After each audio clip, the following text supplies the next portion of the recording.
स्त्री ही कुटुंबाचा आधार असते। आता ती एकूणच समाजाचाच केंद्रबिंदू होते आहे। कुटुंबाचं व्यवस्थापन आणि अर्थार्जन अशा दोन्ही आघाड्यांवर ती लढते आहे। एक हाती कुटुंब सांभाळणाऱ्या कर्तबगार मुलं घडवणाऱ्या महिलाही आपल्याला पाहायला मिळतात।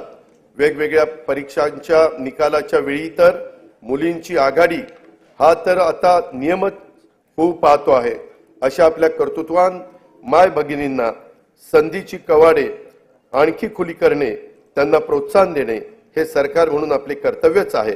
म्हणून आमच्या लेकी बहिणींच्यासाठी मुख्यमंत्री माझी लाडकी बहीण योजना ही महत्त्वाकांक्षी आणि व्यापक योजना आज मी घोषित करत आहे।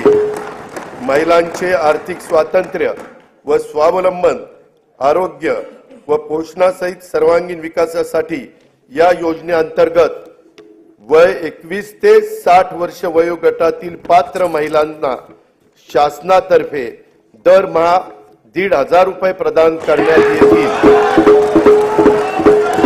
मुख्यमंत्री माझी लाडकी बहीण योजनेसाठी दरवर्षी 46,000 कोटी रुपयाचा निधी उपलब्ध करून देण्यात येईल। योजनेची अंमलबजावणी जुलै 2024 पासून करण्यात येईल। आपल्या शासनाने सन 2023-24 पासून लेक लाडकी ही योजना सुरू केली आहे। मुलींच्या जन्मापासून ती 18 वर्षाची होईपर्यंत तिला टप्प्याटप्प्याने एकूण 1,01,000 रुपये प्रदान करण्यात येतात। पिवळ्या आणि केशरी शिधापत्रिका धारक कुटुंबात दिनांक 1 एप्रिल 2023 रोजी किंवा त्यानंतर जन्म झालेल्या कन्येला हे अर्थसहाय्य करण्यात येतं।